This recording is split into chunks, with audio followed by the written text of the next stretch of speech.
Welcome back, everyone, to OpenLine, talking with people from Metro schools. 2 weeks into the school year, several calls as we go through this. Let's go to Marvin. Oh wait, let's go to Marvin on 2. Hello, Marvin. Yes. Hi. What's on your mind? You were talking about the early start time. Yes. High schools, and going back, you know, in the past here in Metro, it's always been an early start time. I remember catching the bus at 20 minutes till 6 and have an hour-long bus ride, which we don't have that anymore. But I believe that's a precursor to children being able to work in the real world, being able to get up at a certain time and be on time, you know, for whatever it is, regardless of whether it's school or going to a job or whatever. And as one of the ladies mentioned earlier, the fact that some of them do have jobs after school, and that just kind of coincides with being able to build some sort of system where kids can actually, you know, get those adult experiences at an early age, and maybe give them one leg up into the job system and help them out, you know, later on in life. Well, Marvin, thank you for that. Thank you, Marvin. Good call. So that was one thing that I have heard talked about is the early start time, but Marvin lays out a good argument, and you did as well. I want to get into some other information in our final segment here. Parent involvement, some other things that we need to know about. What did you want to get out there? Yeah, we are happy that we've seen a tremendous amount of parent involvement for the start of the school year.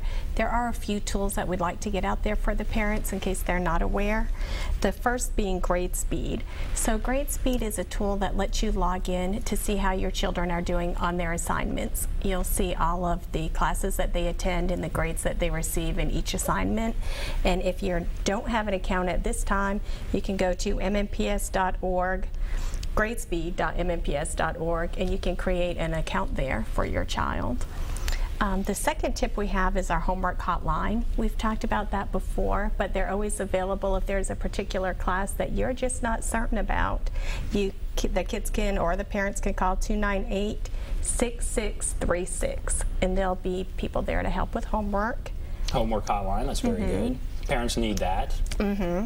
And our last tool is for anyone who wants to volunteer, whether you be a parent, a family member, community member.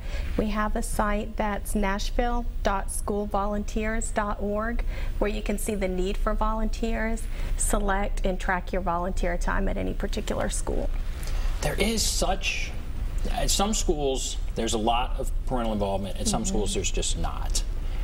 How do you change that? And I don't know if that's part of your role, but how do you, in those schools where there is just not a lot of involvement, whether it's because they're very busy, they're not used to being involved, how do we change the culture in those schools?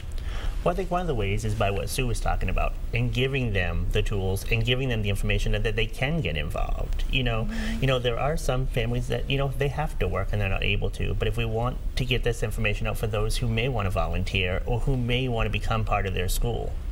And what do you want them to know?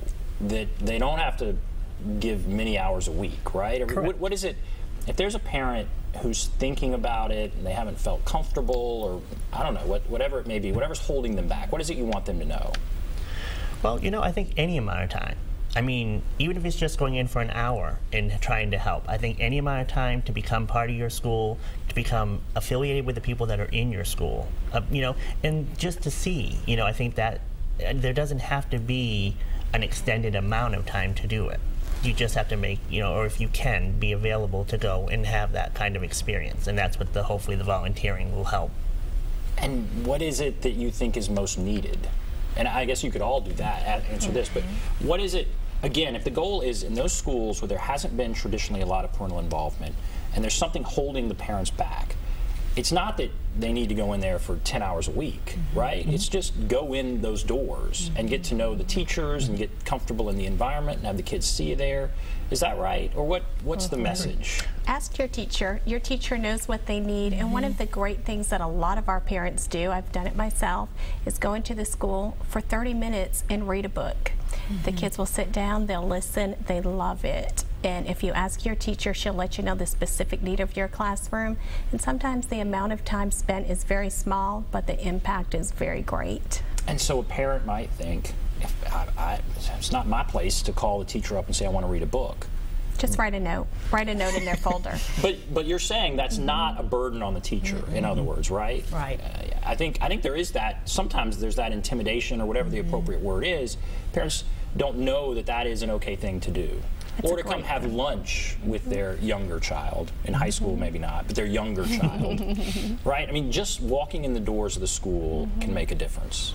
Yep, and it shows your child that you value their education, that you're making time in our busy schedule. We're all making time to go in and be a part of it because it's very important. Another big, did you want to add anything? Yeah, I do want to add something. We have a department, it's called Student Support Services. And they have what we call community outreach coordinators and family involvement specialists. Our family involvement specialists are given one cluster each. We have 12 clusters, and one of their big goals is to try to find ways to encourage families to get involved, as well as being able to just provide knowledge about what's going on within those schools, to provide grade street training, and to help people, figure out what bus routes look like. So not just our customer service, our family liaisons are at the board, but our family involvement specialists within this department, they are actually out in the communities. And you can find out your family involvement specialist through our website, MNPS.org, and they're a great resource if you're wanting to get involved and don't know a great way to do it and are a little bit intimidated going into the school. Right, okay. We have about 2 minutes left, and I want to hammer home the Free Choice Festival. First Choice Festival. See? It needs to be hammered home. And we have some information we'll put up, I believe, but let's go over that again. Final 2 minutes. What do you want people to know? Give us all the details. Here are the details. First Choice Festival, it's at the Music City Center, and it's an opportunity to meet all 168 schools that are within our Metro Public Schools. This is an awesome time to schedule school tours. This is a great time for families just to come and have fun. We'll have a kids zone. We are offering free MTA bus rides to the Music City Center. We're offering free parking at the Nissan Stadium, and we're offering a free shuttle from that parking lot to the Music City Center. It is going to be a wonderful opportunity for you to see what schools are available and which schools will really meet your child's needs. And each school will kind of showcase what they specialize in. Right. And it is, we've had some on the show. There are high schools now that are very focused and very specialized. Correct. And things that really could draw the attention of your child, right? Right. What are just briefly some things that might stand out? Do you know? Yeah, like academic programming. So some school, for instance, one of our schools, Stratford STEM Magnet High School, is a STEM-focused school. Then we have East Nashville Magnet, which is has a Paideia, which is a philosophy, it's a way to teach. They have that particular focus. Laughlin Design Center has a focus on literature. So you can really identify the schools and the uniqueness by going to this fair. All right, very good information. We're going to take a break. We will come back. We'll wrap everything up. Be back right after this.